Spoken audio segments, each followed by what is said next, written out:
유명 기업 로만물산의 고은숙 회장이라면 을의 칠흑같이 빛나는 고급 세단과 수행 비서들을 대동한 위풍당당한 모습을 떠올리는 것이 보통이었습니다. 수십 년간 척박한 사업계에서 잔뼈가 굵은 그녀는 냉철한 판단력과 카리스마로 지금의 로만물산을 일궈낸 입지전적인 인물이었으니까요. 그런 그녀가 그날은 어쩐 일인지 이른 아침부터 부산을 떨며 평소와는 전혀 다른 행보를 보이고 있었습니다. 오늘 일정은 모두 취소해주게. 수화기 넘어 김 비서의 당황한 목소리가 들려오는 듯했지만 고 회장은 단호했습니다. 빡빡하게 짜인 일정을 제쳐두고 그녀가 향한 곳은 화려한 백화점도 고급 레스토랑도 아니었어요. 허름한 골목길에 자리한 이제는 찾아보기도 힘든 낡은 간판의 행복 한식 뷔페였습니다. 택시에서 내린 고 회장은 익숙지 않은 풍경에 잠시 걸음을 멈췄습니다. 매캐한 음식 냄새와 시장 상인들의 활기찬 목소리가 뒤섞인 곳, 그녀의 일상과는 너무나도 동떨어진 세계였죠. 사실 고 회장에게도 이런 소박한 음식이 그리울 때가 있었습니다. 남편을 일찍 여의고 홀로 어린 딸을 키우며 사업을 일으키던 시절, 시장 한 구석 식당에서 허겁지겁 끼니를 때우던 기억이 아련하게 남아있었거든요. 그때의 절박함과 치열함이 지금의 그녀를 만들었지만 동시에 가슴 한구석에는 채워지지 않는 허전함으로 남아있기도 했습니다. 어쩌면 오늘 그녀는 그 시절의 자신을 만나러 온 것인지도 모릅니다. 혹은 무언가 다른 운명적인 이끌림이 작용했을 수도 있고요. 고 회장은 잠시 복잡한 상념을 떨치려는 듯 가볍게 고개를 젓고는 뷔페 안으로 들어섰습니다. 낡았지만 정갈하게 정돈된 식당 내부는 점심시간을 조금 앞둔 이른 시간임에도 벌써부터 몇몇 손님들로 북적이고 있었어요. 고 회장은 최대한 눈에 띄지 않도록 구석진 자리에 조용히 앉았습니다. 주변을 둘러보니 대부분 시장에서 일하는 사람들이거나 인근 공장의 작업복을 입은 이들이었어요. 그들의 거친 말투와 투박한 웃음소리가 낯설면서도 어쩐지 싫지 않았습니다. 아니, 오히려 잊고 지냈던 어떤 종류의 편안함마저 느껴지는 듯 했어요. 얼마 만에 느껴보는 생경한 감정인지 고 회장 자신도 조금은 놀란 표정이었습니다. 그녀는 쟁반을 들고 천천히 음식들이 진열된 곳으로 향했습니다. 화려하진 않지만 정갈하고 먹음직스러워 보이는 음식들이 눈에 들어왔습니다. 김이 모락모락 나는 잡채, 짭조름하게 졸여진 생선조림, 그리고 갓 지은 듯 윤기가 흐르는 쌀밥까지. 마치 어린 시절 어머니가 차려주시던 밥상을 마주한 듯한 착각마저 들었죠. 고 회장이 음식을 담고 있을 때였습니다. 한쪽에서 분주하게 움직이는 젊은 여직원이 눈에 들어왔습니다. 26살쯤 되었을까요?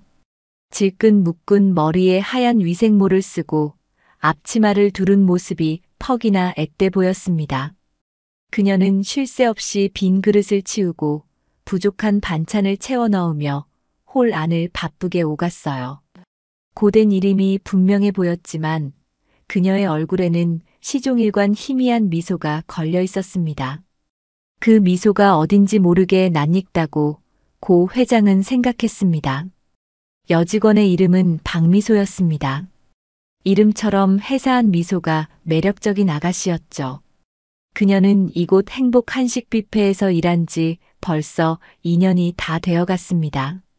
보육원에서 자라 일찍부터 독립해야 했던 그녀에게 세상은 그리 녹록지 않았습니다. 하지만 미소는 결코 좌절하거나 세상을 탓하지 않았어요. 오히려 작은 것에도 감사할 줄 아는 긍정적인 성격으로 꿋꿋하게 살아왔습니다. 그녀의 성실함과 밝은 모습은 뷔페 사장은 물론 함께 일하는 동료들과 단골 손님들에게도 좋은 인상을 주기에 충분했습니다. 고 회장은 자신도 모르게 미소의 행동 하나하나를 유심히 관찰하기 시작했습니다. 손님들에게 반찬을 가져다 줄 때의 공손한 태도, 무거운 그릇을 나르면서도 잃지 않는 미소, 그리고 이따금씩 창밖을 바라보며 짓는 아련한 표정까지. 그 모든 것이 고 회장의 시선을 사로잡았어요. 특히 미소가 희미하게 웃을 때 오른쪽 입꼬리가 살짝 더 올라가는 모습은 마치 오래전 앨범 속에서나 볼 수 있었던 누군가를 떠올리게 했습니다. 가슴 한구석이 싸하게 아려오는 듯한 느낌에 고 회장은 자신도 모르게 미간을 살짝 찌푸렸습니다. 닮았어, 정말 많이 닮았구나. 누구를 닮았다는 것인지 고 회장 자신도 명확히 인지하지 못했지만 강렬한 끌림을 부정할 수는 없었습니다. 그것은 단순한 호기심이나 연민과는 다른 훨씬 더 깊고 근원적인 감정의 파동이었어요. 수십 년간 굳게 닫혀있던 마음의 문이 아주 조금씩, 그러나 분명하게 열리고 있음을 그녀는 예감했습니다. 미소는 그런 고 회장의 시선을 전혀 눈치채지 못한 채 여전히 묵묵히 자신의 일을 하고 있었습니다. 그녀의 이마에는 송골송골 땀방울이 맺혀 있었지만 그 모습조차도 고 회장에게는 어딘가 애틋하게 다가왔습니다. 고 회장이 막 자리에 앉아 식사를 시작하려 할 때였습니다. 마침 미소가 물 주전자를 들고 그녀의 테이블 옆을 지나가고 있었어요. 그때 옆 테이블의 손님이 갑자기 의자를 빼는 바람에 미소와 살짝 부딪히고 말았습니다. 미소는 균형을 잃고 휘청했고 들고 있던 주전자의 물이 고 회장의 옷자락에 조금 쏟아졌습니다. 어머, 죄송합니다. 정말 죄송합니다, 손님. 미소는 당황한 기색이 역력한 얼굴로 연신 고개를 숙였습니다. 하얀 행주를 가져와 고 회장의 옷을 닦아주려는 미소의 손이 파르르 떨리고 있었어요. 고 회장은 괜찮다는 말 대신 떨고 있는 미소의 손을 가만히 내려다보았습니다. 가늘고 긴 손가락, 곱게 다듬어진 손톱은 아니었지만 정갈하고 깨끗한 손이었습니다. 순간 그 손에서 따뜻한 온기가 전해져 오는 듯 했습니다. 괜찮습니다. 별일 아니에요. 고 회장은 부드러운 목소리로 말했습니다. 예상외로 차분한 그녀의 반응에 미소는 오히려 더 어쩔 줄 몰라 했죠. 아닙니다. 제가 부주의했습니다. 정말 죄송해요. 혹시 세탁이라도 됐습니다. 이 정도는 금방 마를 겁니다. 고 회장은 살짝 미소를 지어 보였습니다. 평소의 그녀라면 상상도 할 수 없는 너그러움이었습니다. 어쩌면 낯선 환경이 주는 해방감 때문일 수도 있었고, 혹은 눈앞에 이 젊은 여직원에게 느끼는 정체 모를 감정 때문일 수도 있었죠. 미소는 그런 고 회장의 표정을 보며 안도의 한숨을 내쉬었습니다. 그리고는 진심으로 감사하다는 듯 다시 한번 고개를 숙이고는 다른 테이블로 향했습니다. 고 회장은 젖은 옷자락을 매만지며 미소의 뒷모습을 물끄러미 바라보았습니다. 짧은 순간의 해프닝이었지만 미소의 순수한 눈빛과 진심 어린 사과는 고 회장의 마음에 잔잔한 파문을 일으키기에 충분했습니다. 잊고 지냈던 따뜻함, 혹은 애써 외면해왔던 그리움 같은 감정들이 수면 위로 떠오르는 것을 느꼈어요. 그녀는 밥 한 술을 뜨는 둥 마는 둥 하며 생각에 잠겼습니다. 오늘 이곳에 오기로 한 것은 정말이지 잘한 결정이었을지도 모릅니다. 어쩌면 아주 오랫동안 찾아 헤매던 무언가를 발견하게 될지도 모른다는 그런 막연하지만 강렬한 예감이 그녀의 온몸을 감싸고 있었습니다. 고 회장은 창밖으로 시선을 돌렸습니다. 잿빛 하늘 아래 분주히 움직이는 사람들, 그 평범한 일상의 풍경이 오늘따라 유난히 특별하게 다가왔습니다. 그리고 그 중심에는 방금 전 자신에게 따뜻한 온기를 건네고 간 젊은 여직원 박미소가 있었습니다. 고 회장은 자신도 모르게 입가에 희미한 미소를 머금었습니다. 이 만남이 앞으로 어떤 파장을 불러올지 그때는 아무도 알지 못했습니다. 다만 운명의 수레바퀴는 이미 조용히 움직이기 시작했다는 것. 그것 하나만은 분명해 보였습니다. 뷔페를 나선 고은숙 회장의 발걸음은 평소보다 조금 서두르는 듯 했습니다. 차에 오르자마자 그녀는 늘 그림자처럼 자신을 보자 하는 김 비서에게 전화를 걸었어요. 김 비서는 고 회장이 로만물산을 맨손으로 일궈낼 때부터 함께 해온 단순한 비서를 넘어 가족과도 같은 존재였습니다. 김 비서, 지금부터 내가 하는 말 잘 듣고 처리해주게. 고 회장의 목소리는 낮고 차분했지만 그 안에 실린 무게감은 평소와 사뭇 달랐습니다. 김 비서는 수화기 너머로 전해지는 회장의 분위기를 감지하고 긴장했죠. 네, 회장님. 말씀하십시오. 사람을 하나 찾아봐야겠네. 아주 조용히, 그리고 최대한 신속하게. 고 회장은 행복 한식 뷔페라는 상호와 함께 박미소라는 이름을 김 비서에게 전달했습니다. 그녀의 나이, 인상차게, 그리고 오늘 자신이 겪었던 짧은 만남까지 빠뜨리지 않고 상세히 설명했어요. 평소라면 개인적인 일에 김 비서를 동원하는 법이 거의 없었던 고 회장이었습니다. 회사 일과 관련된 지시가 아닌 특정 인물에 대한 뒷조사라니. 김 비서는 순간 의아했지만 곧 프로다운 자세로 돌아와 침착하게 되물었습니다. 알겠습니다, 회장님.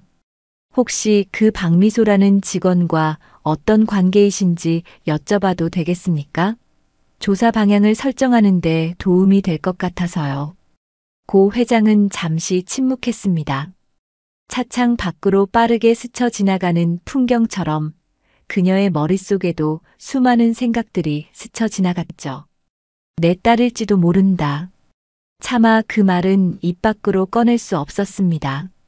너무나도 간절한 희망이었지만 동시에 너무나도 큰 두려움이기도 했으니까요. 아직은 아무것도 아닐세.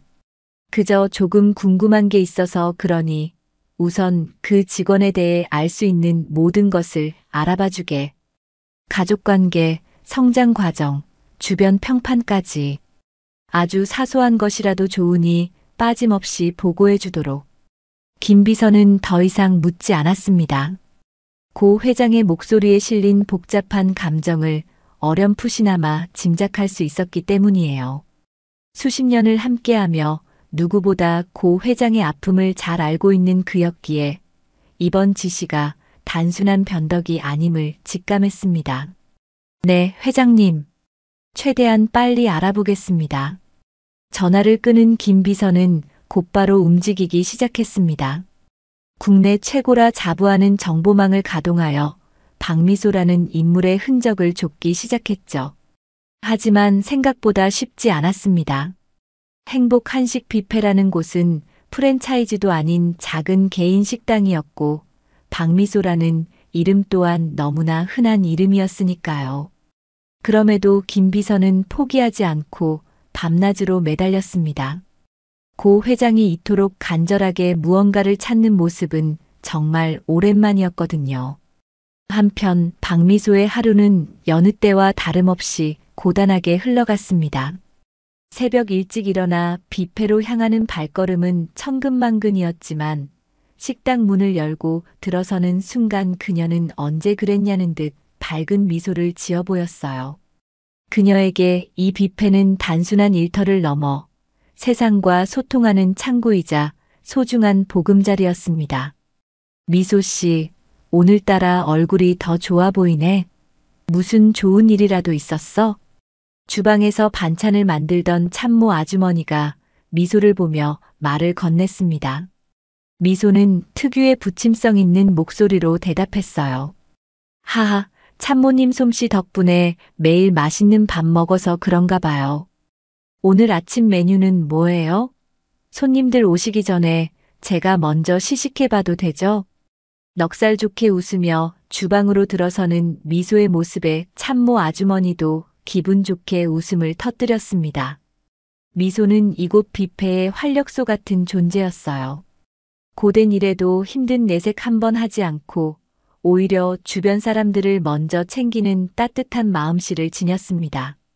가끔은 진상 손님들 때문에 속상한 일도 있었지만 그럴 때마다 미소는 괜찮아, 다 지나갈 거야 라며 스스로를 다독이곤 했죠. 그녀에게는 소박하지만 간절한 꿈이 하나 있었습니다. 바로 자신만의 작은 식당을 여는 것이었어요. 언젠가 자신만의 레시피로 만든 따뜻한 밥 한 끼를 사람들에게 대접하고 싶다는 꿈. 그래서 미소는 고된 뷔페일이 끝나고 집에 돌아오면 피곤한 몸을 이끌고 밤늦도록 요리책을 보거나 새로운 레시피를 연구하곤 했습니다. 그 시간만큼은 세상의 모든 시름을 잊고 오롯이 행복에 잠길 수 있었으니까요. 며칠 뒤 고은숙 회장은 다시 그 한식 뷔페를 찾았습니다. 이번에는 지난번보다 조금 더 편안한 옷차림이었고 점심시간이 한창일 때였죠. 식당 안은 이미 많은 손님들로 북적이고 있었습니다. 고 회장은 일부러 미소가 잘 보이는 자리에 앉아 음식을 주문했습니다. 물론 이번에도 미소는 고 회장을 알아보지 못하는 듯 했어요. 그저 평범한 단골 손님 중 하나려니 생각하는 눈치였습니다. 고 회장은 천천히 식사를 하며 미소를 지켜보았습니다. 손님들의 주문을 받고 음식을 나르고 빈 그릇을 치우는 미소의 모습은 여전히 분주했지만 그 속에서도 어떤 질서와 여유가 느껴졌습니다. 특히 미소가 노인 손님에게 음식을 가져다 주며 다정한 목소리로 말을 건네는 모습, 어린아이가 음식을 흘리자 웃으며 재빨리 다가가 닦아주는 모습 등은 고 회장의 마음을 더욱 사로잡았어요. 마치 오래전 자신이 그토록 바랐던 딸의 모습이 바로 저런 모습이 아니었을까 하는 생각마저 들었습니다. 문득 미소가 동료 직원과 이야기를 나누며 환하게 웃는 모습이 고 회장의 눈에 들어왔습니다.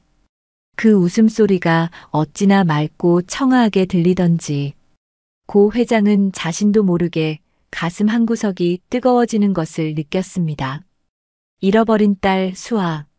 만약 수아가 지금껏 살아있다면 꼭 저런 모습으로 자라주었을 텐데 하는 생각이 꼬리에 꼬리를 물고 이어졌죠.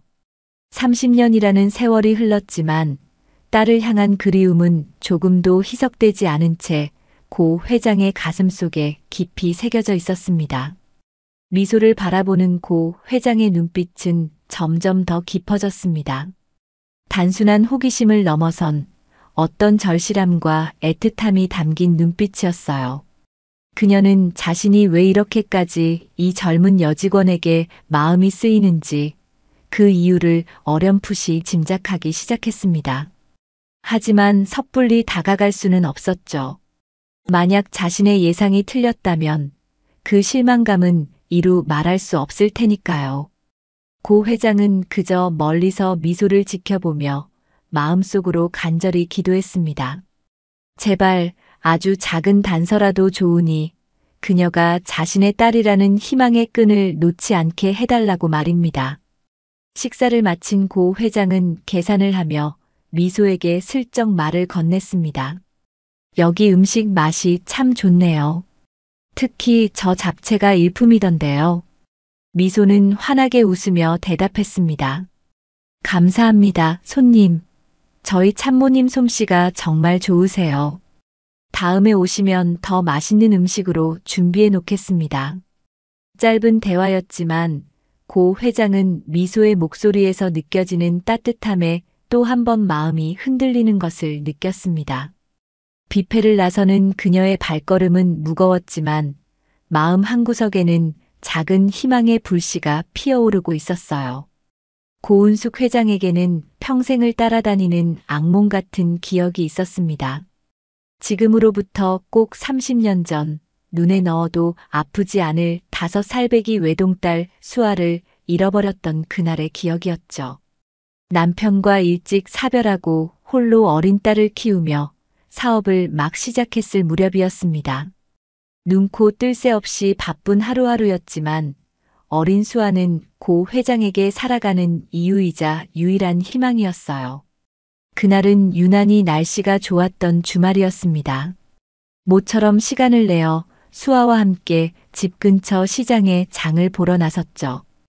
이것저것 구경하며 신이 난 수아는 작은 손으로 고 회장의 옷자락을 꼭 붙잡고 종종 걸음을 쳤습니다. 고 회장은 그런 딸의 모습이 사랑스러워 연신 미소를 지었고요. 그런데 정말 눈 깜짝할 사이였습니다. 잠시 과일 가게에서 물건 값을 치르느라 한눈을 판 사이 수아가 사라져버린 것이었습니다. 수아야, 우리 수아. 고 회장은 미친 사람처럼 시장 바닥을 헤집고 다니며 딸의 이름을 불렀습니다. 하지만 아무리 불러도 수아는 보이지 않았어요. 시간은 야속하게 흘러갔고 해는 저물어 갔지만 딸의 흔적은 어디에서도 찾을 수 없었습니다. 그날 이후 고 회장의 삶은 송두리째 무너져 내렸습니다. 사업도 모든 것도 다 포기하고 싶었지만 언젠가 수아를 다시 만날지도 모른다는 신락 같은 희망 하나로 간신히 버텨냈죠. 그리고 수아를 찾기 위해서라도 반드시 성공해야 한다는 절박함으로 다시 일어섰습니다. 지금의 로만물산은 바로 그 절박함과 딸을 향한 그리움이 만들어낸 결과물이었어요. 하지만 아무리 큰 성공을 거두었다 한들 딸을 잃은 어미의 슬픔은 무엇으로도 채워질 수 없었습니다. 그날의 기억은 고 회장에게 깊은 트라우마로 남아 종종 그녀를 잠 못 이루게 했습니다. 특히 박미소를 만난 이후로는 더욱더 그날의 악몽이 생생하게 되살아나곤 했죠.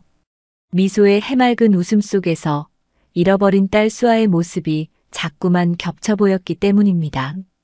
며칠 뒤 김 비서로부터 박미소에 대한 1차 조사 결과 보고가 올라왔습니다. 고 회장은 떨리는 마음으로 보고서를 받아들었어요. 보고서의 내용은 비교적 간단했습니다. 박미소, 나이 25, 현재 행복 한식 뷔페에서 2년째 근무 중. 고아로 5살 무렵 길거리에서 발견되어 보육원으로 보내졌고 그곳에서 20살까지 생활하다 독립했다는 것이었습니다. 특이사항으로는 발견 당시 오른쪽 손목 안쪽에 작은 별 모양의 몽고 반점이 있었다는 기록이 첨부되어 있었죠. 고 회장의 심장이 거세게 뛰기 시작했습니다. 자신의 딸 수아에게도 똑같은 위치에 별 모양 몽고 반점이 있었기 때문이에요.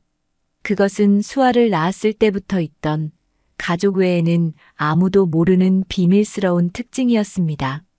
물론 몽고 반점 하나만으로 미소가 자신의 딸이라고 단정 지을 수는 없었습니다. 하지만 고 회장에게는 그 어떤 증거보다도 강력한 희망의 불씨가 되어 주었죠. 김 비서, 이 아이가 발견될 당시 다른 유류품이나 특징 같은 건 없었다고 하던가. 고 회장은 애써 침착함을 유지하려 했지만 목소리는 미세하게 떨리고 있었습니다. 김 비서는 고개를 저으며 대답했어요. 네, 회장님. 안타깝게도 현재까지 파악된 바로는 그 몽고 반점 외에는 특별한 단서는 발견되지 않았습니다. 당시 아이가 너무 어려서 자신의 이름이나 부모에 대해 전혀 기억하지 못했다고 합니다. 그리고 발견되었을 때 입고 있던 옷가지 외에는 별다른 소지품도 없었다고 하고요. 실망스러운 대답이었지만 고 회장은 쉽게 좌절하지 않았습니다. 오히려 가슴속 깊은 곳에서부터 뜨거운 무언가가 치밀어 오르는 것을 느꼈어요. 수아야, 내 딸 수아가 틀림없어. 하는 강한 확신이 그녀를 사로잡았습니다. 물론 이성적으로는 아직 섣부른 판단이라는 것을 알고 있었지만 30년 동안 한순간도 잊지 않고 그리워했던 어미의 직감은 그렇게 속삭이고 있었습니다. 고 회장은 김 비서에게 추가 조사를 지시했습니다. 미소가 자랐던 보육원을 다시 한번 샅샅이 조사하고 당시 미소를 담당했던 보육교사나 원장을 수소문해서라도 찾아내라고 말이죠. 아주 작은 것이라도 좋으니 미소의 과거와 관련된 모든 정보를 수집하라는 특명이었습니다. 김 비서는 회장의 간절한 눈빛에서 이번 일이 얼마나 중요한지 다시 한번 깨닫고 더욱더 면밀하게 조사를 진행하기로 마음먹었습니다. 그날부터 고 회장은 박미소에게 더욱 깊은 관심을 갖기 시작했습니다. 뷔페에 가는 횟수도 늘었고 미소를 대하는 태도도 조금씩 달라졌어요. 이전에는 그저 멀리서 지켜보기만 했다면 이제는 용기를 내어 미소에게 가벼운 말을 건네기도 했습니다. 물론 여전히 자신의 정체를 숨긴 채 평범한 단골 손님인 것처럼 행동했죠. 오늘 날씨가 참 좋네요. 이런 날은 어디론가 훌쩍 떠나고 싶어지는데 미소 씨는 어때요? 네. 아, 네, 그러게요. 날씨가 정말 좋네요. 하지만 저는 오늘도 열심히 일해야죠. 미소는 고 회장의 갑작스러운 말에 살짝 당황한 듯 했지만 이내 밝게 웃으며 대답했습니다. 고 회장은 그런 미소의 모습에서 젊은 날의 자신을 보기도 하고 또 한편으로는 잃어버린 딸 수아의 천진난만한 모습을 떠올리기도 했습니다. 미소의 행동 하나하나, 말투 하나하나가 고 회장에게는 특별한 의미로 다가왔어요. 웃을 때 살짝 휘어지는 눈매, 음식을 나를 때의 조심스러운 손길, 그리고 가끔씩 먼 곳을 바라보며 짓는 아련한 표정까지. 그 모든 것이 고 회장에게는 미소가 자신의 딸일지도 모른다는 희망을 더욱 키워주었습니다. 하지만 동시에 만약 이 모든 것이 자신의 착각이라면 어쩌나 하는 불안감도 커져만 갔습니다.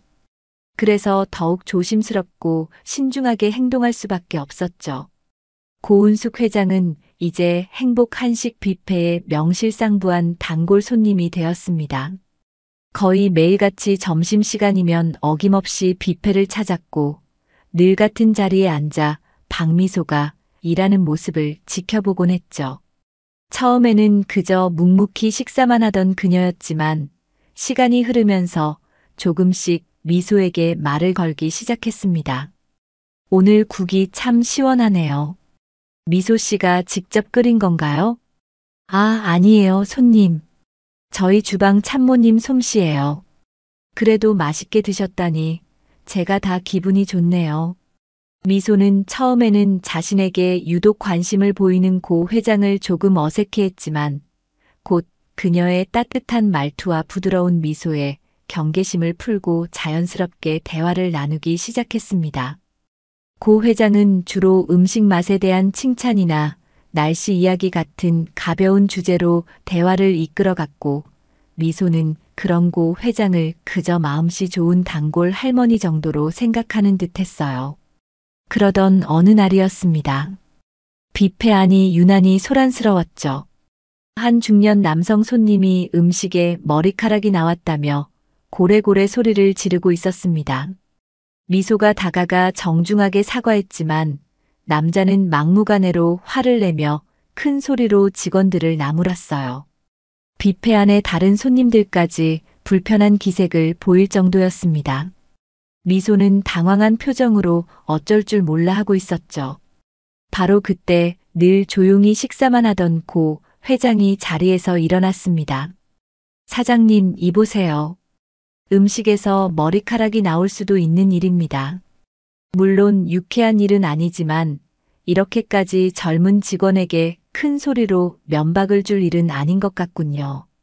고 회장의 차분하면서도 단호한 목소리에 소란을 피우던 남자는 물론 주변 사람들 모두 놀란 표정으로 그녀를 쳐다보았습니다. 고 회장은 아랑곳하지 않고 말을 이었습니다. 새 음식으로 바꿔주시거나 아니면 음식값을 받지 않으면 될 일 아닙니까? 서로 얼굴 붉히지 말고 좋게 해결하는 것이 어떻겠어요? 고 회장의 점잖은 중재에 남자는 멋쩍은 듯 헛기침을 몇 번 하더니 결국 아무 말 없이 자리를 떠났습니다. 미소는 안도의 한숨을 내쉬며 고 회장에게 다가와 연신 고개를 숙이며 감사 인사를 전했어요. 정말 감사합니다, 손님. 제가 어떻게 해야 할지 몰라 당황하고 있었는데 정말 큰 도움을 주셨어요. 별 말씀을요. 미소 씨가 잘못한 것도 아닌데요. 뭘. 앞으로도 저런 손님 때문에 너무 기죽지 말아요. 고 회장은 미소의 어깨를 가볍게 두드려주며 따뜻한 격려의 말을 건넸습니다. 미소는 그런 고 회장의 모습에서 돌아가신 할머니의 모습을 떠올렸는지 눈가가 살짝 붉어졌어요. 그날 이후 미소는 고 회장을 더욱 따르고 존경하게 되었습니다. 그리고 고 회장 또한 미소의 착하고 여린 마음씨를 다시 한번 확인하며 그녀가 자신의 딸이었으면 좋겠다는 생각을 더욱 굳히게 되었죠. 한편 김 비서는 고 회장의 지시에 따라 박미소의 과거를 캐는데 총력을 기울이고 있었습니다. 미소가 자랐던 보육원을 다시 찾아가 관계자들을 만나보고 당시 기록들을 샅샅이 뒤졌지만 이미 너무 오랜 시간이 흘러버린 탓에 이렇다 할 추가 단서를 찾는 것이 쉽지 않았어요. 그러던 중 수소문 끝에 미소가 보육원에 처음 왔을 때 그녀를 직접 돌봤다는 퇴직한 보육원 원장과 어렵게 연락이 닿았습니다.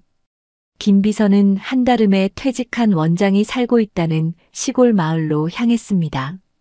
이제는 백발이 성성한 노인이 된 전직 원장은 김 비서를 반갑게 맞아주며 미소에 대한 기억을 힘들게 떠올려 주었어요. 아, 미소 그래요. 아주 작고 예쁜 아이였죠. 어찌나 울음도 없이 순하던지 발견될 당시에 아주 낡은 아기 신발 한 짝을 꼭 쥐고 있었던 것이 기억나는군요. 그리고 또 뭐가 있었더라. 아주 작은 은색 딸랑이도 품에 지니고 있었어요. 별다른 장식은 없었지만 유난히 반짝거렸던 기억이 납니다. 아기 신발 한 짝과 은색 딸랑이. 김 비서는 그 말을 듣는 순간 온몸에 전율이 흐르는 것을 느꼈습니다. 고 회장이 잃어버린 딸 수아의 유품에 대한 이야기를 어렴풋이 들었던 기억이 떠올랐기 때문이에요. 그는 즉시 고 회장에게 연락해 이 사실을 보고했습니다. 고 회장은 김 비서의 보고를 듣고 자리에서 벌떡 일어섰습니다. 그녀의 손에는 이미 빛바랜 작은 아기 신발 한 짝과 앙증맞은 은색 딸랑이가 들려 있었죠. 그것은 30년 전 수아를 잃어버리던 그날 수아가 신고 있던 신발과 손에 쥐고 있던 딸랑이였습니다. 세상에 단 하나뿐인 자신이 직접 디자인해서 만들어준 것이었어요. 고 회장의 눈에서는 뜨거운 눈물이 하염없이 흘러내렸습니다. 드디어 잃어버린 딸을 찾을 수 있다는 확신이 온몸을 감쌌습니다. 희망이 현실로 다가오고 있음을 직감한 순간이었습니다. 박미소는 요즘 들어 자신에게 유독 따뜻한 관심을 보이는 고은숙 회장에게 조금씩 의아함을 느끼기 시작했습니다. 처음에는 그저 인심 좋은 단골 손님 정도로 생각했지만 매일같이 뷔페를 찾아와 자신에게 말을 걸고 때로는 알 수 없는 깊은 눈빛으로 자신을 바라보는 고 회장의 모습이 어딘가 평범하게 느껴지지 않았기 때문이에요. 특히 지난번 소란스러웠던 손님과의 일 이후로는 더욱 그랬습니다. 자신을 감싸주던 고 회장의 모습은 마치 오랫동안 자신을 알고 지내온 사람처럼 느껴졌거든요. 언니, 요즘 그 할머니 손님 매일 오시는 것 같지 않아요? 유독 언니한테만 말도 많이 거시는 것 같고. 함께 일하는 동료 지은이 미소에게 슬쩍 말을 건넸습니다. 미소는 애써 태연한 척하며 대답했지만 마음 한구석의 궁금증은 점점 커져만 갔습니다. 글쎄, 그냥 우리 뷔페 음식이 입에 맞으시나 보지. 그리고 나한테만 그러시는 것도 아니고 다른 직원들한테도 친절하시잖아. 에이, 그래도 언니한테는 좀 더 특별해 보이던데요? 혹시 언니 뭐 숨겨둔 비밀이라도 있는 거 아니에요? 알고 보니 재벌가 잃어버린 손녀라든가. 지은의 농담 섞인 말에 미소는 가볍게 웃어넘겼지만 속으로는 이런저런 생각이 많아졌습니다. 고 회장이 자신에게 보이는 관심이 단순한 호의를 넘어선 무언가일지도 모른다는 생각, 그리고 어쩌면 자신을 다른 누군가와 착각하고 있는 것은 아닐까 하는 불안감도 동시에 들었죠. 혹시라도 자신에게 다른 의도를 가지고 접근하는 것은 아닐까 하는 아주 작은 의심의 씨앗도 싹트기 시작했습니다. 하지만 곧 미소는 고개를 저었습니다. 고 회장의 따뜻한 눈빛과 진심 어린 격려를 떠올리면 그런 의심은 금세 사라지곤 했으니까요. 한편 고은숙 회장은 딸을 찾았다는 확신에 가까운 예감에 휩싸여 있었지만 동시에 깊은 내적 갈등을 겪고 있었습니다. 하루빨리 미소에게 다가가 모든 진실을 밝히고 싶었지만 섣불리 행동했다가 30년 만에 찾은 딸에게 또다시 상처를 주게 될까봐 두려웠던 것이죠.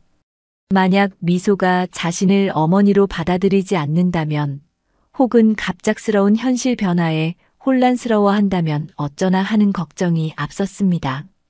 김비서, 내가 정말 그 아이의 어미가 맞는 것 같네. 그런데 막상 어떻게 다가가야 할지 모르겠어. 그 아이가 나를 받아들여 줄까?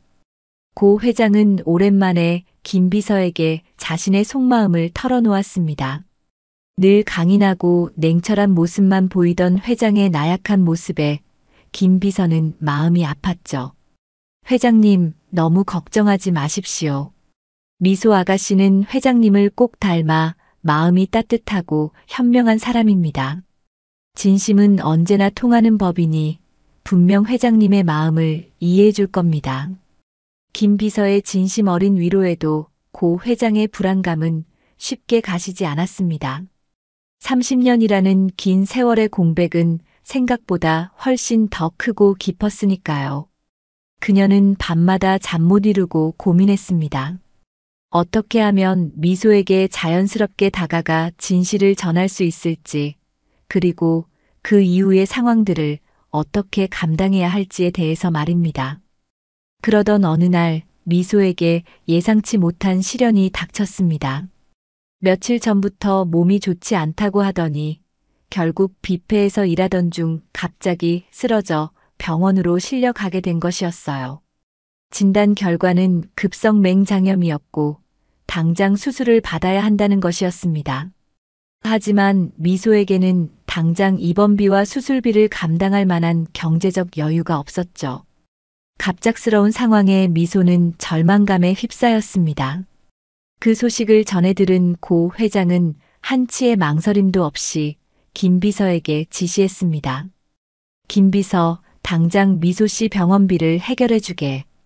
그리고 가장 좋은 병실로 옮기고 수술도 가장 실력 있는 의사에게 받을 수 있도록 조치해 주도록 하게. 단 절대 내가 한 일이라는 것을 미소 씨가 알게 해서는 안 되네. 김 비서는 즉시 고 회장의 지시대로 움직였습니다. 덕분에 미소는 무사히 수술을 받고 안정을 취할 수 있게 되었죠. 며칠 뒤 의식을 회복한 미소는 자신의 병원비와 수술비가 이미 모두 해결되었다는 사실을 알게 되었습니다. 누가 자신을 도왔는지 알 수 없었지만 미소는 이름 모를 은인의 따뜻한 도움에 눈물을 흘리며 감사했습니다. 그리고 동시에 더욱 큰 궁금증에 휩싸였죠. 도대체 누가 아무런 조건 없이 자신에게 이토록 큰 도움을 준 것일까요? 미소는 병상에 누워 곰곰이 생각에 잠겼습니다. 자신에게 이렇게까지 관심을 가져줄 만한 사람이 누가 있을까? 문득 매일같이 뷔페를 찾아와 자신에게 따뜻한 말을 건네던 고 회장의 얼굴이 떠올랐습니다. 하지만 설마 그분이 이런 엄청난 도움을 주셨을 리는 없다고 생각했죠.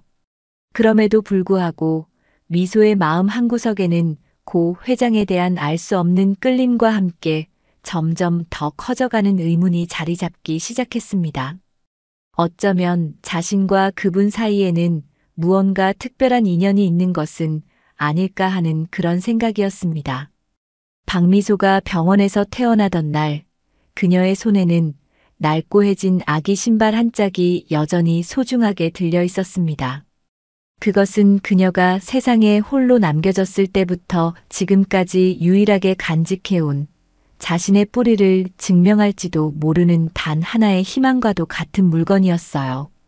보육원 원장님은 미소가 발견될 당시 이 신발을 마치 세상에서 가장 귀한 보물인 양 꼭 쥐고 있었다고 했습니다.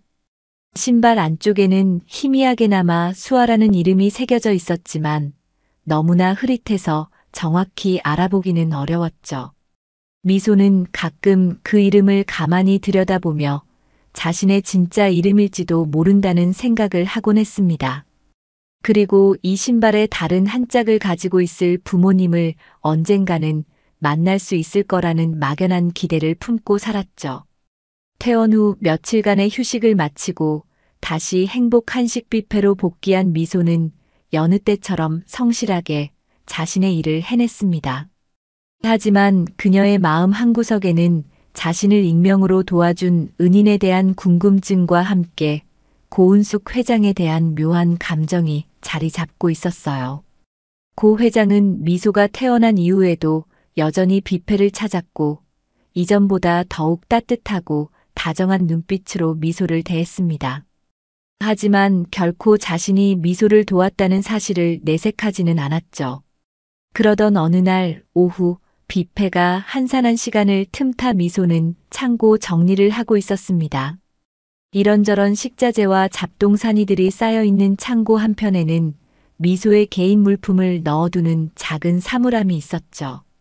그녀는 사물함을 열고 잠시 자신의 낡은 아기 신발을 꺼내 만지작거렸습니다. 그때 마침 창고 쪽으로 들어서던 고 회장이 그 모습을 우연히 목격하게 되었습니다.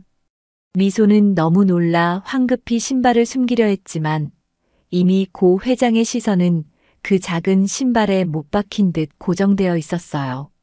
고 회장의 얼굴이 순간 창백하게 굳어지는 것을 미소는 똑똑히 보았습니다.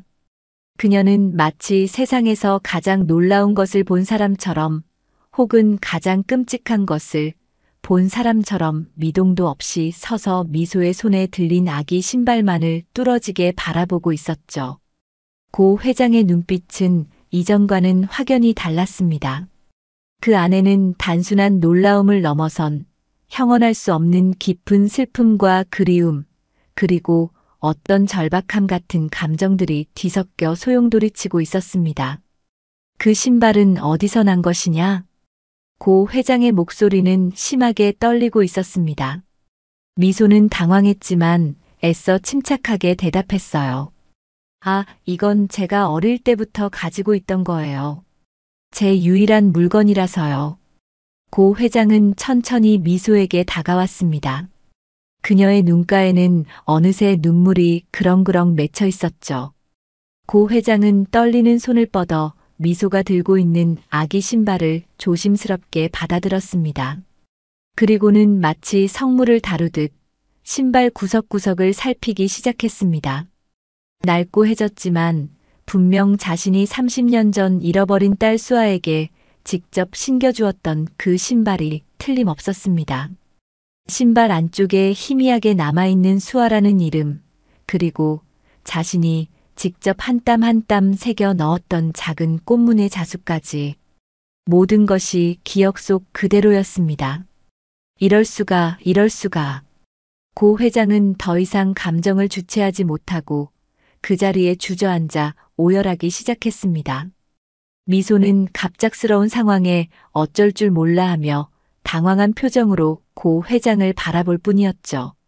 뷔페의 다른 직원들도 소리를 듣고 달려왔지만 감히 고 회장에게 다가가지 못하고 멀찍이 서 안타까운 눈빛으로 지켜볼 뿐이었습니다. 고 회장의 울음소리는 한참 동안이나 창고 안을 가득 메웠습니다.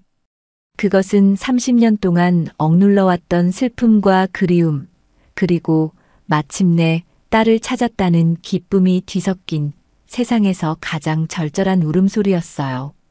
한편 퇴직한 보육원 원장으로부터 미소가 발견될 당시 아기 신발과 함께 작은 은색 딸랑이를 가지고 있었다는 결정적인 정보를 얻은 김 비서는 즉시 고 회장에게 그 사실을 알렸습니다. 고 회장은 이미 미소의 아기 신발을 통해 어느 정도 확신을 가지고 있었지만 딸랑이 이야기는 그 확신의 쐐기를 박는 결정적인 증거가 되었죠. 그 딸랑이는 세상에 단 하나뿐인 고 회장이 딸 수아의 100일을 기념하여 특별히 주문 제작했던 것이었기 때문입니다. 딸랑이에는 수아의 이니셜과 함께 작은 별 모양이 새겨져 있었어요. 김 비서는 추가적으로 미소가 혹시 그 딸랑이를 아직도 소지하고 있는지 아니면 보육원에 보관되어 있는지 등을 파악하기 위해 다시 분주하게 움직이기 시작했습니다. 만약 그 딸랑이까지 찾아낸다면 그것은 박미소가 고은숙 회장의 잃어버린 딸이라는 사실을 부정할 수 없는 완벽한 증거가 될 터였습니다. 고 회장은 이제 모든 진실이 밝혀질 날이 머지않았음을 직감하며 떨리는 마음으로 그 순간을 기다렸습니다. 딸을 만난다는 기쁨과 동시에 지난 30년간 딸 곁을 지켜주지 못했다는 죄책감과 미안함이 그녀의 마음을 복잡하게 짓눌렀습니다. 박미소의 아기 신발을 본 이후 고은숙 회장의 행동은 눈에 띄게 달라졌습니다. 이전까지는 혹시나 하는 마음과 두려움 때문에 미소에게 조심스럽게 다가갔다면 이제는 미소가 자신의 딸이라는 확신에 가까운 예감으로 그녀를 대하기 시작했죠. 물론 여전히 직접적으로 자신이 어머니라는 사실을 밝히지는 않았지만 대화 속에서 은연중에 자신의 과거 이야기나 감정을 조금씩 드러내기 시작했습니다. 미소 씨, 혹시 어릴 때 기억나는 거 있어요? 부모님이나 뭐 그런 거. 어느 날 뷔페일이 끝나고 함께 저녁 식사를 하게 된 자리에서 고 회장이 불쑥 미소에게 물었습니다. 미소는 잠시 생각에 잠기더니 쓸쓸한 미소를 지으며 대답했어요. 글쎄요, 너무 어릴 때라 그런지 부모님 얼굴도 잘 기억나지 않아요. 그냥 아주 희미하게 따뜻한 품에 안겨있던 느낌 정도만 남아있어요. 그리고 늘 손에 꼭 쥐고 있었다는 이 아기 신발이 제 기억의 전부죠. 미소는 품에서 낡은 아기 신발을 꺼내 보였습니다. 고 회장은 그 신발을 볼 때마다 가슴이 미어졌지만 애써 태연한 표정을 유지하며 미소의 이야기를 들어주었죠. 그랬군요. 나도 아주 오래전에 소중한 사람을 잃어버린 적이 있어요. 정말 눈에 넣어도 아프지 않을 만큼 사랑하는 사람이었는데 한순간의 실수로 그만 평생을 후회와 그리움 속에서 살고 있답니다. 고 회장의 목소리는 낮게 가라앉아 있었고 눈가에는 깊은 슬픔이 어려 있었습니다. 미소는 그런 고 회장의 모습에서 진한 외로움과 아픔을 느꼈습니다. 자신 또한 부모 없이 자라면서 늘 가슴 한구석에 허전함을 안고 살았기에 고 회장의 슬픔이 남일 같지 않게 다가왔죠. 회장님도 많이 힘드셨겠어요. 소중한 사람을 잃는다는 건 정말 상상조차 하기 힘든 고통일 거예요. 미소는 진심으로 고 회장을 위로했습니다. 고 회장은 그런 미소의 따뜻한 마음에 또 한 번 감동하며 그녀가 자신의 딸이라는 사실을 더욱 확신하게 되었죠. 미소의 말 한마디, 눈빛 하나하나에서 젊은 시절 자신의 모습과 잃어버린 딸 수아의 천진함이 동시에 느껴졌기 때문입니다. 그날 이후 고 회장과 미소는 이전보다 훨씬 더 가깝고 편안한 사이가 되었습니다.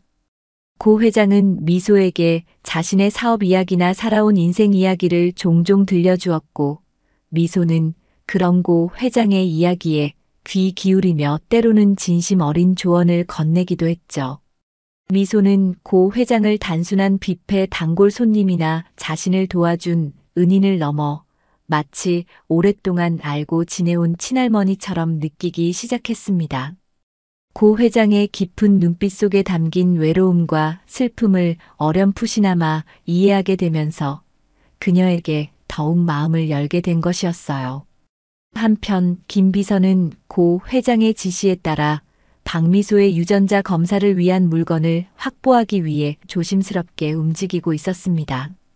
미소가 병원에 입원했을 당시 사용했던 칫솔이나 머리카락 등을 확보하려 했지만 이미 시간이 너무 많이 흘러버린 탓에 쉽지 않았죠. 그렇다고 미소에게 직접 유전자 검사를 하자고 말할 수도 없는 노릇이었습니다. 자칫하면 미소에게 큰 상처를 주거나 오해를 살 수도 있었기 때문이에요. 고민 끝에 김 비서는 다른 방법을 생각해냈습니다. 바로 미소가 평소 사용하는 물건들, 예를 들어 뷔페에서 사용하는 머리빗이나 개인 컵 등을 통해 자연스럽게 DNA 샘플을 채취하는 것이었죠. 물론 이 또한 미소가 눈치채지 못하도록 아주 은밀하고 신중하게 진행해야 했습니다. 김 비서는 며칠간의 잠복과 치밀한 계획 끝에 마침내 미소가 사용한 머리빗에서 머리카락 몇 호를 확보하는 데 성공했습니다. 이제 남은 것은 유전자 검사 결과를 기다리는 것뿐이었습니다. 고 회장은 초조한 마음으로 검사 결과를 기다렸습니다. 정말 만약에라도 미소가 자신의 딸이 아니라면 그 실망감과 절망감을 감당할 수 있을지 자신이 없었죠. 하지만 동시에 미소가 자신의 딸이기를 간절히 바라는 마음 또한 그 무엇보다 강렬했습니다. 지난 30년간 단 하루도 잊지 않고 그리워했던 딸을 이제 정말 만날 수 있을지도 모른다는 희망이 그녀를 지탱해주고 있었습니다. 고 회장은 매일 밤 간절한 마음으로 기도했습니다. 부디 기적이 일어나기를, 잃어버린 자신의 반쪽을 다시 찾을 수 있기를 말입니다. 드디어 운명의 날이 밝았습니다. 김 비서로부터 박미소와의 유전자 검사 결과가 나왔다는 연락을 받은 고은숙 회장의 손은 미세하게 떨리고 있었죠. 결과는 그녀가 간절히 바라던 대로였습니다. 박미소는 99.99%의 확률로 고은숙 회장의 친딸, 바로 30년 전 잃어버렸던 딸 고수아였던 것입니다. 결과를 확인한 순간 고 회장은 온몸에 힘이 빠져나가는 듯한 허탈감과 동시에 세상을 다 얻은 듯한 기쁨에 휩싸였습니다. 뜨거운 눈물이 뺨을 타고 하염없이 흘러내렸죠. 수아야, 내 딸 수아야. 그녀는 딸의 이름을 부르며 한참 동안이나 흐느꼈습니다. 30년이라는 긴 세월 동안 가슴속 깊이 묻어두었던 슬픔과 그리움, 그리고 마침내 딸을 찾았다는 안도감이 한꺼번에 터져 나온 것이었어요. 하지만 기쁨도 잠시, 고 회장은 곧바로 깊은 고민에 빠졌습니다. 이제 모든 진실을 미소에게 밝혀야 했지만 막상 어떻게 말을 꺼내야 할지 막막했기 때문이에요. 지난 30년간 평범한 박미소로 살아온 딸에게 갑자기 자신이 친어머니라고 밝힌다면 그녀가 과연 그 사실을 쉽게 받아들일 수 있을까? 혹시라도 충격을 받거나 혼란스러워하지는 않을까? 아니, 어쩌면 자신을 원망하거나 거부할지도 모른다는 두려움까지 밀려왔습니다. 김비서나 어떻게 해야 할지 모르겠네. 수아에게, 미소에게 이 사실을 어떻게 전해야 할까? 고 회장은 오랜만에 김비서 앞에서 약한 모습을 보였습니다. 늘 강인하고 냉철했던 그녀였지만 딸 앞에서는 한없이 작아지는 어쩔 수 없는 어머니였던 것이죠. 김비서는 그런 고 회장의 마음을 누구보다 잘 이해했기에 진심으로 그녀를 위로하며 용기를 북돋아 주었습니다. 회장님, 너무 걱정하지 마십시오. 미소 아가씨는 아니, 수아 아가씨는 회장님을 꼭 닮아 마음이 따뜻하고 현명한 사람입니다. 분명 회장님의 진심을 이해하고 받아들여 줄 겁니다. 중요한 것은 회장님께서 얼마나 간절히 아가씨를 그리워했고 또 얼마나 사랑하는지를 진솔하게 전달하는 것이라고 생각합니다. 김 비서의 말에 고 회장은 조금이나마 마음의 안정을 찾는 듯 했습니다. 그래, 더 이상 망설이거나 두려워할 필요는 없었다. 이제는 용기를 내어 딸에게 다가가 모든 진실을 밝히고 지난 30년간 못다한 사랑을 아낌없이 전해주어야 한다고 다짐했습니다. 한편 박미소는 요즘 들어 자신의 출생에 대한 의문을 본격적으로 품기 시작했습니다. 자신에게 유독 따뜻한 관심을 보이는 고은숙 회장, 익명으로 자신을 도와준 병원비, 그리고 자신이 어릴 적부터 간직해온 낡은 아기 신발과 그 안에 희미하게 새겨진 수아라는 이름까지. 이 모든 것들이 마치 어떤 거대한 퍼즐 조각처럼 느껴졌죠. 그녀는 어쩌면 자신의 과거에 대한 중요한 단서들이 바로 눈앞에 흩어져 있는 것은 아닐까 하는 생각을 떨칠 수가 없었습니다. 미소는 용기를 내어 자신이 자랐던 보육원에 다시 연락을 해보았습니다. 그리고 자신을 기억하는 선생님이나 당시 함께 지냈던 친구들을 수소문하기 시작했죠. 하지만 이미 너무 오랜 시간이 흘러버린 탓에 이렇다 할 정보를 얻기는 어려웠습니다. 그럼에도 미소는 포기하지 않았어요. 자신의 뿌리를 찾고 싶다는 간절한 마음이 그녀를 계속해서 움직이게 만들었습니다. 그러던 중 미소는 우연히 고 회장과 김 비서가 나누는 대화를 엿듣게 되었습니다. 두 사람은 미소가 알아듣지 못하도록 조심스럽게 이야기하는 듯 했지만 미소의 귀에는 수아 유전자 검사 딸 같은 단어들이 어렴풋이나마 들려왔죠. 순간 미소의 머릿속은 하얗게 비는 듯 했습니다. 수아, 혹시 내 이름인가? 유전자 검사라니 도대체 무슨 말이지? 수많은 의문들이 꼬리에 꼬리를 물고 이어졌고 그녀의 심장은 걷잡을 수 없이 빠르게 뛰기 시작했습니다. 어쩌면 고 회장이 자신의 과거에 대해 무언가 알고 있는 것은 아닐까 하는 강한 예감이 그녀를 사로잡았습니다. 김 비서는 고 회장의 결심에 따라 두 사람의 만남을 조심스럽게 준비하기 시작했습니다. 미소가 충격을 받지 않도록 최대한 편안하고 자연스러운 분위기에서 진실을 전할 수 있도록 세심하게 신경 썼죠. 장소는 뷔페나 회장실처럼 딱딱한 곳이 아닌 조용하고 아늑한 분위기의 한정식집 별실로 정했습니다. 그리고 만남의 시간 또한 미소가 퇴근한 후 여유로운 저녁 시간으로 조율했죠. 김 비서는 미소에게 회장님께서 미소 씨에게 꼭 하실 말씀이 있다고 하십니다. 편안한 마음으로 저녁 식사나 함께 하시지요. 라며 자연스럽게 약속을 잡았습니다. 드디어 약속한 날이 다가왔습니다. 고 회장은 아침부터 안절부절 못하며 초조한 모습을 보였고 미소 또한 알 수 없는 긴장감과 설렘으로 하루를 보냈습니다. 두 사람 모두에게 오늘은 평생 잊지 못할 운명의 날이 될 것임을 직감하고 있었기 때문이에요. 이제 모든 진실이 밝혀지기까지 얼마 남지 않은 시간, 폭풍전야의 고요함만이 두 사람을 감싸고 있었습니다. 약속된 저녁 시간, 박미소는 설렘 반, 두려움 반의 복잡한 심경으로 김 비서가 알려준 한정식집 별실로 향했습니다. 문을 열고 들어서자 평소와는 사뭇 다른 분위기의 고은숙 회장이 창가에 앉아 그녀를 기다리고 있었어요.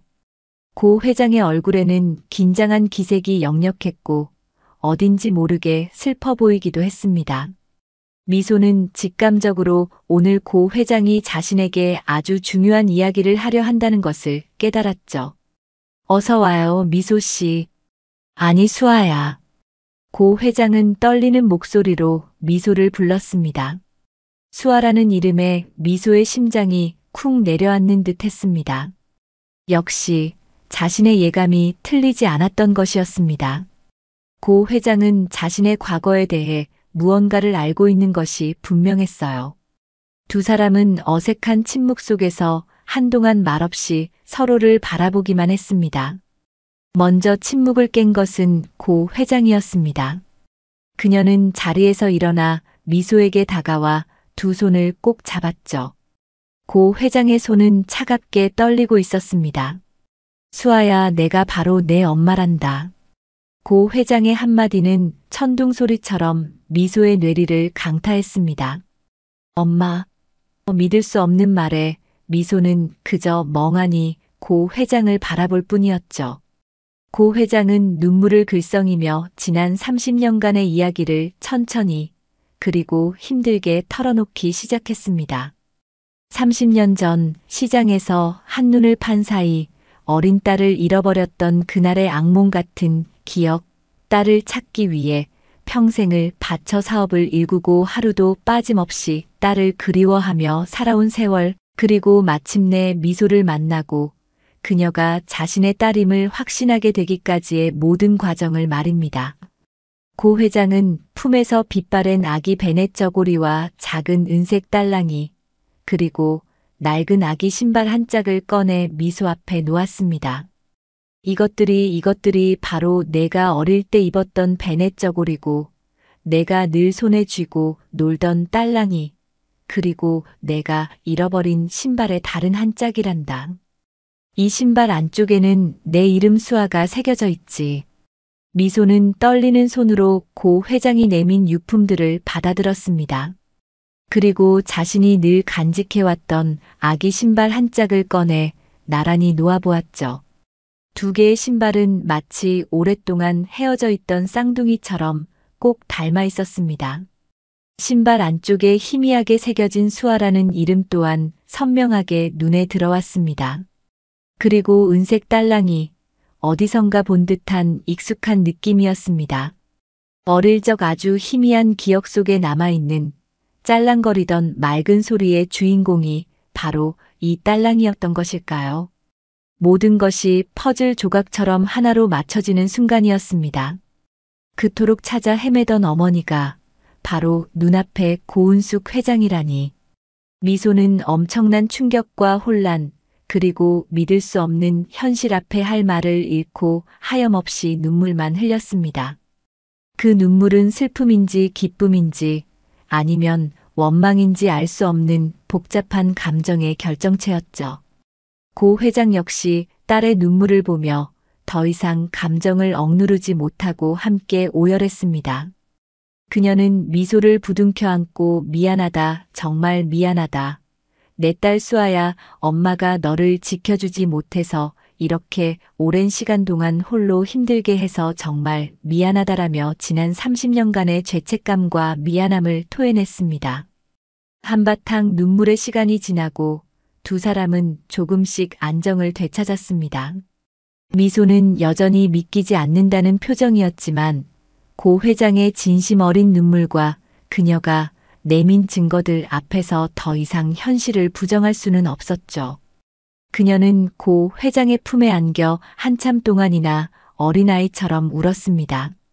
그동안 홀로 감내해야 했던 외로움과 서러움, 그리고 마침내 엄마를 찾았다는 안도감이 뒤섞인 눈물이었습니다. 엄마 정말 우리 엄마예요? 그래, 수아야, 내가 내 엄마다. 이제 다시는 너를 놓지 않을 거야. 절대로. 두 사람은 서로를 부둥켜 안은 채 한참 동안이나 그 자리에 머물렀습니다. 30년이라는 긴 세월의 벽을 허물고 마침내 모녀는 기적처럼 다시 만난 것이었습니다. 식당 창밖으로는 어느새 어둠이 짙게 내려앉아 있었지만 두 사람의 마음속에는 그 어떤 밤보다도 밝고 따뜻한 희망의 빛이 떠오르고 있었습니다. 이제 그들의 인생에 새로운 장이 열리고 있음을 예감하는 순간이었습니다. 모든 진실이 밝혀진 그날 밤, 고은숙 회장과 박미소, 아니, 이제는 고수아라고 불려야 할 그녀는 밤늦도록 서로의 손을 놓지 않고 지난 30년의 이야기를 나누었습니다. 처음에는 어색함과 서먹함이 감돌았지만 핏줄의 끌림은 그 어떤 장벽보다도 강했죠.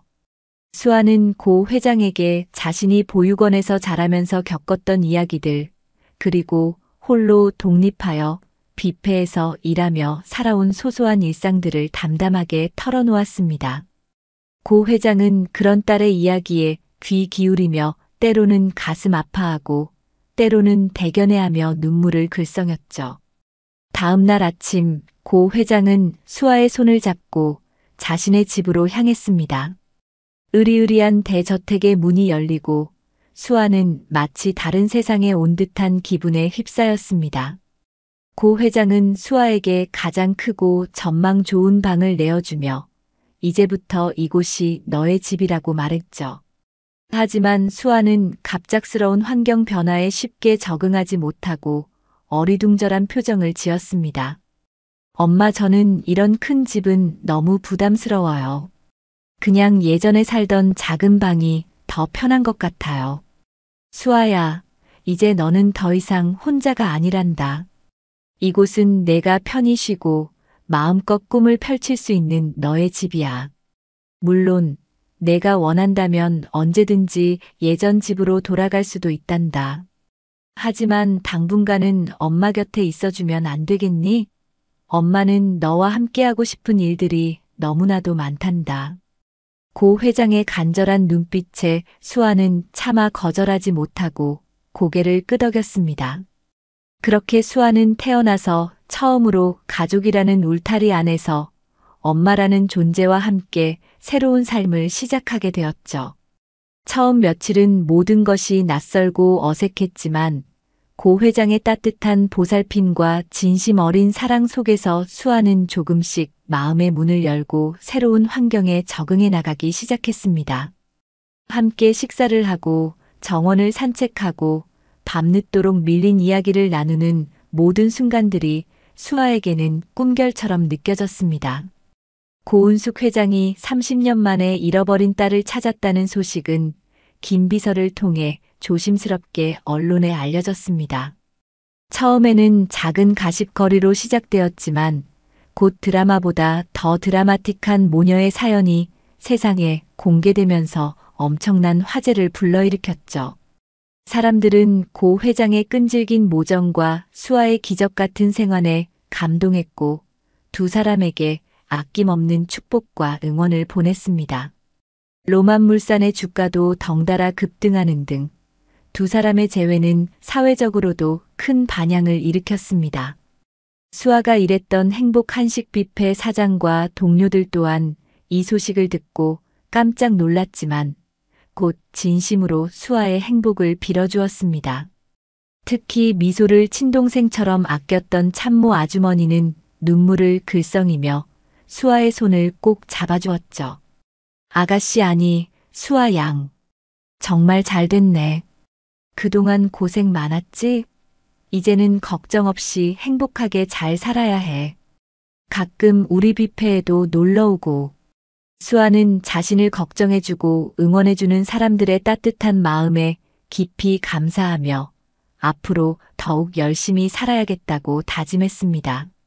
고 회장은 수아에게 자신이 가진 모든 것을 내어주고 싶어 했습니다. 최고급 옷과 보석, 화려한 파티와 사교계 데뷔까지. 하지만 수아는 그런 것들에는 별다른 관심이 없었어요. 그녀는 여전히 소박하고 검소한 삶을 원했고 자신만의 힘으로 무언가를 이루고 싶어 했습니다. 엄마, 저는 아직 제가 뭘 하고 싶은지, 뭘 잘할 수 있는지 잘 모르겠어요. 그냥 평범하게 살면서 천천히 제 길을 찾고 싶어요. 엄마가 저를 믿고 기다려주실 수 있나요? 고 회장은 그런 딸의 당찬 모습이 오히려 더욱 대견하고 사랑스러웠습니다. 그녀는 딸의 의견을 존중하며 수아가 자신의 길을 찾을 수 있도록 샤원과 지지를 아끼지 않겠다고 약속했죠. 두 사람은 함께 수아의 미래에 대해 이런저런 이야기를 나누며 웃음꽃을 피웠습니다. 30년이라는 긴 세월의 아픔을 딛고 마주한 모녀의 앞날에는 이제 따뜻한 햇살과 아름다운 희망만이 가득할 것임을 예감하는 순간이었습니다. 그들의 진짜 이야기는 이제부터 시작이었으니까요. 고수아는 엄마 고은숙 회장과 함께 자신이 자랐던 보육원을 찾아가는 날, 며칠 전부터 잠을 설쳤습니다. 마치 어린 시절 소풍 가기 전날처럼 설레기도 하고 한편으로는 괜스레 마음이 무거워지기도 했죠. 자신을 길러주신 원장님과 선생님들, 그리고 함께 부대 끼며 자랐던 동생들을 만난다는 생각에 가슴이 벅차올랐습니다. 고 회장 또한 그런 딸의 마음을 헤아려 보육원에 전달할 선물이며 후원금 등을 꼼꼼하게 챙기며 딸의 뒤를 든든하게 받쳐주었습니다. 보육원 정문 앞에 차가 멈춰 서자 수아는 한동안 차에서 내리지 못하고 창밖만 바라보았습니다. 낡았지만 정겨운 건물, 아이들의 웃음소리가 들려오는 듯한 운동장, 모든 것이 그대로인 듯 하면서도 어딘가 낯설게 느껴졌죠. 고 회장은 그런 수아의 손을 따뜻하게 잡아주며 말했습니다. 수아야, 괜찮다. 내가 어떤 모습으로 찾아오든 이곳 사람들은 모두 너를 반갑게 맞아줄 거야. 너는 이곳에서 사랑받고 자란 아이잖니. 엄마의 말에 용기를 얻은 수아는 심호흡을 한번 하고 차에서 내렸습니다. 그녀의 등장에 보육원은 발칵 뒤집혔어요. 신문과 뉴스를 통해 이미 수아의 사연을 알고 있었던 원장님과 선생님들은 눈물을 글썽이며 달려나와 수아를 부둥켜 안았습니다. 특히 수아가 어릴 때부터 유독 따르고 좋아했던 박 원장님은 말을 잇지 못하고 수아의 얼굴만 쓰다듬었죠. 우리 미소아니, 수아가 이렇게 예쁘게 잘 커서 돌아왔구나. 고생 많았다. 정말 고생 많았어. 수아 역시 눈물을 참지 못하고 원장님의 품에 안겨 한참 동안이나 울었습니다. 그동안 가슴속에 묻어두었던 서름과 그리움, 그리고 감사함이 한꺼번에 터져 나온 것이었죠. 보육원에서 함께 자랐던 동생들도 몰려나와 수아를 애워싸고 환호성을 질렀습니다. 수아는 동생들 한 명 한 명의 이름을 불러주며 따뜻하게 안아주었고 미리 준비해 간 선물들을 나누어주며 즐거운 시간을 보냈습니다. 고 회장은 그 모습을 흐뭇하게 바라보며 딸이 이렇게 따뜻하고 바르게 자라준 것에 대해 보육원 측에 깊은 감사를 표했습니다. 그리고 앞으로도 보육원에 대한 지원을 아끼지 않겠다고 약속했죠. 수아는 자신이 자란 곳에 조금이나마 보탬이 될 수 있다는 사실에 기뻐하며 앞으로도 자주 찾아와 동생들과 함께 시간을 보내겠다고 다짐했습니다. 과거의 아픔과 상처를 뒤로하고 이제는 감사와 사랑으로 그 기억들을 채워나갈 수 있게 된 것이었어요. 그날 수아는 과거의 자신과 따뜻하게 화해하고 미래를 향해 한 걸음 더 나아갈 수 있는 용기를 얻었습니다. 한편 고은숙 회장이 30년 만에 잃어버린 딸을 찾았다는 소식은 세간의 큰 관심과 축복을 받았지만 동시에 예상치 못한 불청객들을 불러들이기도 했습니다. 고 회장의 막대한 재산을 노리고 접근하는 일부 먼 친척들이나 과거 사업상 관계를 맺었던 사람들 중 일부가 수아의 존재를 폄하하거나 그녀의 과거를 들먹이며 고 회장과의 사이를 이간질하려 되는 일들이 생겨난 것이죠. 어느 날 고 회장의 조카뻘 되는 한 남자가 집으로 찾아와 수아에게 대놓고 무례한 말을 던졌습니다. 아니, 작은 어머니. 정말 이 아가씨가 그 잃어버린 딸이란 말입니까? 듣자 하니 보육원에서 자랐다던데 근본도 없는 아이를 어떻게 믿고 집안에 들이십니까? 혹시라도 저 아이가 작은 어머니 재산을 노리고 접근한 건 아닌지 잘 알아보셔야 합니다. 그 말을 듣는 순간 고 회장의 얼굴은 싸늘하게 굳어졌습니다. 하지만 정작 수아는 당황하는 기색 없이 차분하게 대처했어요. 아저씨, 말씀이 좀 지나치시네요. 제가 어떤 환경에서 자랐든 저는 저희 엄마의 딸입니다. 그리고 엄마의 재산에는 조금도 관심 없어요. 저는 제 힘으로 살아갈 겁니다. 그러니 그런 걱정은 하지 않으셔도 됩니다. 수아의 당당하고 똑 부러지는 대답에 남자는 오히려 할 말을 잃고 얼굴만 붉혔습니다. 고 회장은 그런 딸의 모습이 대견하면서도 한편으로는 가슴이 아팠죠. 자신이 아니었다면 딸이 겪지 않아도 될 수모였으니까요. 고 회장은 그 자리에서 조카를 호되게 꾸짖어 내쫓았고 다시는 그런 무례한 언행을 용납하지 않겠다고 엄포를 놓았습니다. 수아야, 미안하다. 엄마 때문에 내가 이런 험한 말을 듣게 되는구나. 아니에요, 엄마. 괜찮아요. 저런 사람들 말에 일일이 상처받을 필요 없잖아요. 저는 엄마 딸인걸요. 그것만으로도 충분해요.